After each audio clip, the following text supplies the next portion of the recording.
Kilasan cepat langsung menyambung episode sebelumnya. Pada episode sebelumnya, kita membahas periode 1941-1942. Kesimpulannya jelas, pada titik itu, semuanya sudah terlambat.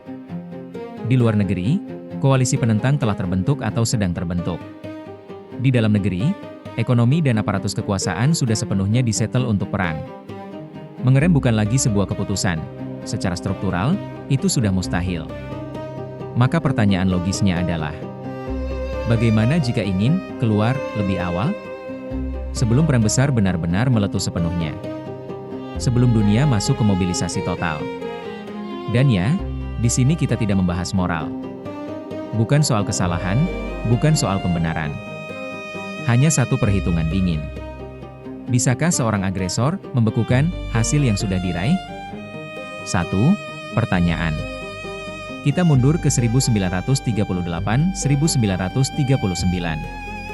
Inggris dan Prancis belum menyatakan perang.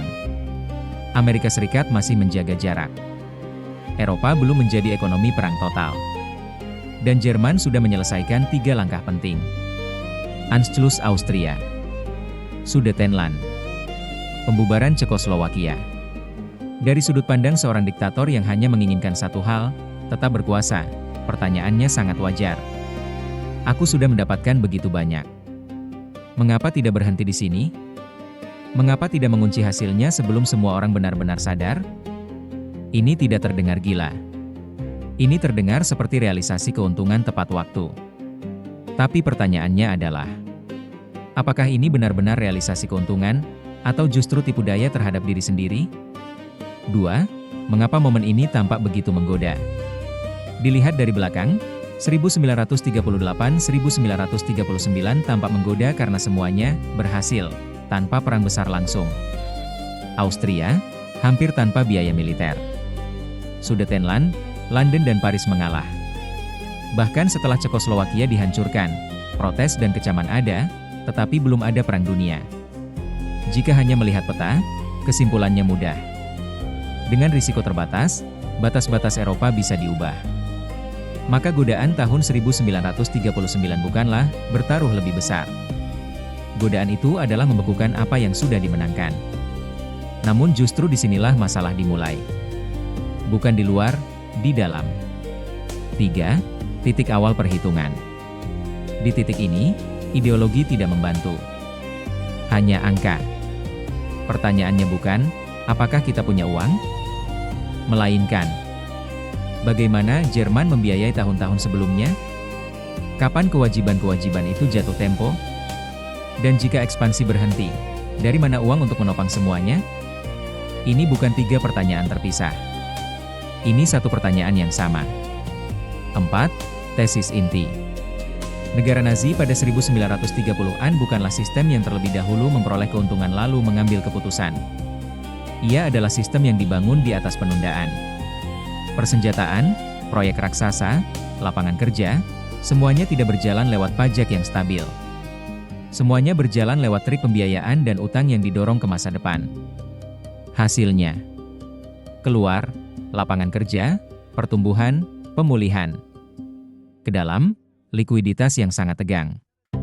Pada tahun 1939, Jerman tidak berada pada titik "kita sudah cukup", melainkan pada titik tagihan semakin mendekat. Dan sekarang kita masuk ke detail konkret. 4.1 Weimar sebagai titik awal. Sebelum 1933, Jerman bukanlah ekonomi yang berfluktuasi normal. Ia berada di fase akhir rangkaian krisis panjang. Utang perang, tekanan reparasi, kepercayaan yang hilang. Lalu 1921-1923, hiperinflasi, mata uang hancur, ingatan kolektif tertanam. Stabilisasi akhir 1920-an sangat bergantung pada kredit eksternal. Dan pada 1929, penopang itu runtuh.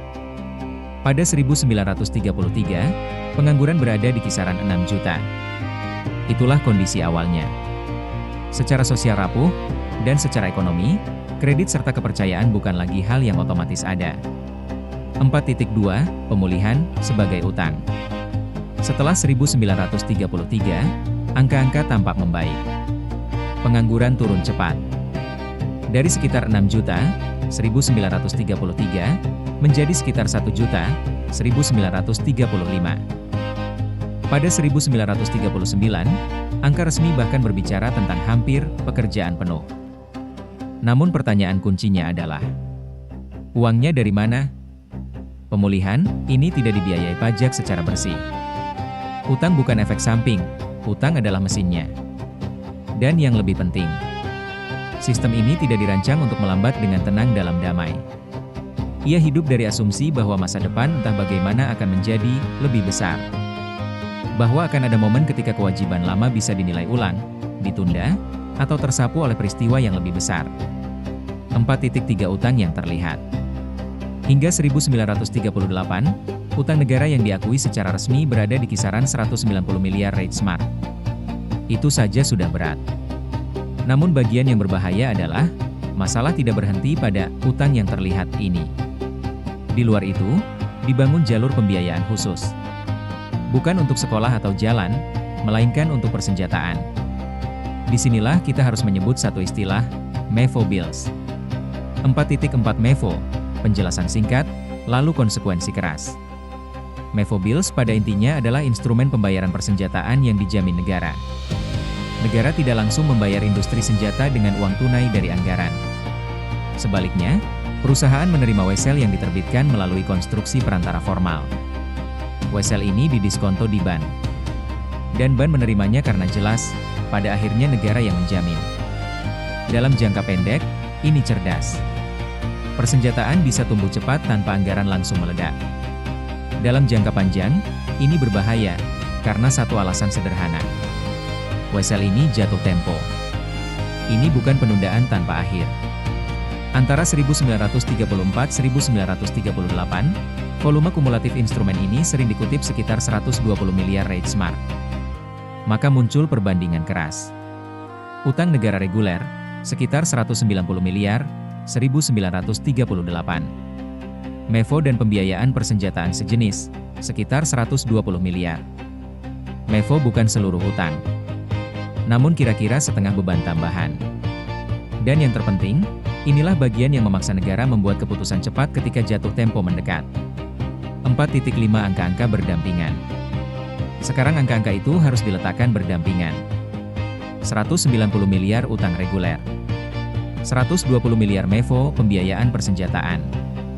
Total, sekitar 300 miliar Reichsmark sebagai orde besaran.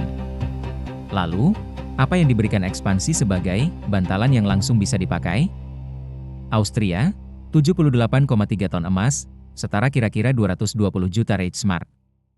Dari Cekoslowakia, 23,1 ton emas, sekitar 65 juta Reichsmark. Digabung, kurang dari 300 juta. Inilah titik kuncinya. Beban ratusan miliar. Hanya ratusan juta ruang napas. Ini bukan jalan keluar. Paling-paling hanya satu tarikan napas pendek. Dan karena itu logikanya begitu brutal. Jika pada momen ini seseorang berhenti, utang tidak lenyap. Jatuh tempo MEVO semakin dekat. Dan negara menghadapi tagihan yang hampir mustahil ditanggung dalam damai. 4.6 Autarki sebagai slogan. Bahkan jika utang diabaikan, masalah kedua tetap ada, struktur ekonomi. Negara Nazi terus berbicara tentang autarkie, swasembada. Tentang sirkulasi internal. Namun realitasnya berbeda. Pada 1938-1939, Jerman sangat bergantung pada impor bahan mentah kunci. Minyak, produksi domestik menutup kurang dari 20% kebutuhan. Karet alam, hampir 100% impor. Biji besi, lebih dari 50% dari luar negeri, terutama Swedia. Ditambah kekurangan pakan dan sebagian pangan yang tidak bisa dihilangkan dengan retorika. Semua ini membutuhkan devisa. Dan disinilah simpul berikutnya. Cadangan devisa Jerman pada akhir 1930-an secara kronis rendah, hanya beberapa ratus juta Reichsmark. Bagi negara industri besar, ini bukan defisit ringan. Ini kekurangan oksigen struktural. Karena itu diperlukan kontrol devisa ketat, perdagangan clearing dan barter, alokasi dan prioritas demi persenjataan. Semua ini tidak menyelesaikan masalah. Ia hanya mendistribusikan kelangkaan. 4.8 Hasil perhitungan. Jika semua perhitungan ini digabungkan, logikanya menjadi hampir mekanis. Pada 1938-1939, berhenti bukan langkah konservatif. Ia adalah langkah berisiko tinggi. Karena berhenti berarti utang kehilangan penopang masa depan. Tekanan devisa dan bahan mentah meningkat bersamaan. Sistem keuangan, industri, dan persenjataan harus segera menyusut. Terus maju bukan berarti bijak. Namun ia menunda masalah. Aset baru menciptakan waktu. Kekurangan bahan mentah dan devisa dialihkan keluar. Konflik internal ditunda ke kemudian hari. Ini bukan soal moral. Ini murni logika sebuah sistem yang dibangun di atas penundaan. 5. Kesimpulan. Maka kesimpulannya adalah sebagai berikut. Baik pada 1942, maupun lebih awal pada 1939. Baik sudah ada aliansi besar melawan Jerman atau belum. Begitu sebuah rezim membangun kelangsungan hidupnya. Di atas pembiayaan dengan sumber daya dan nyawa pihak lain. Gagasan tentang keluar di puncak secara struktural sudah mati. Pilihan yang tersisa bukan lagi terus ekspansi atau berhenti. Pilihan yang sebenarnya adalah menunda semuanya, atau menghitung semuanya sekarang. Berhenti tidak membuat masalah menghilang. Ia menarik semuanya kembali ke dalam negeri sekaligus. Dalam kondisi seperti itu, konsesi dari luar tampak seperti uang yang dipinjamkan kepada penjudi yang sudah tenggelam dalam utang. Ia bisa menunda kebangkrutan, namun seringkali justru memperbesar tagihan akhirnya. 6. Transisi ke Jepang. Namun tidak semua negara yang berekspansi berdiri di atas buku besar yang sama.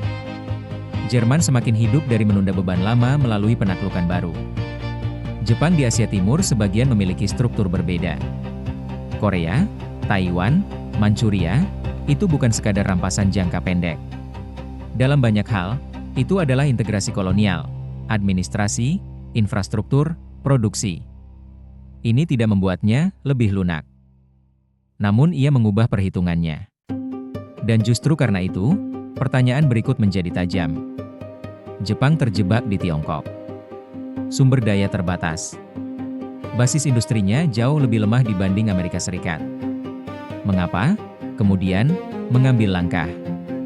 Menarik secara aktif lawan yang jauh lebih kuat ke dalam perang? Jika masalah Jerman adalah, kami tidak bisa berhenti lagi. Maka masalah Jepang lebih mirip. Apakah kami benar-benar harus mendorong semuanya sejauh ini? Itulah episode berikutnya.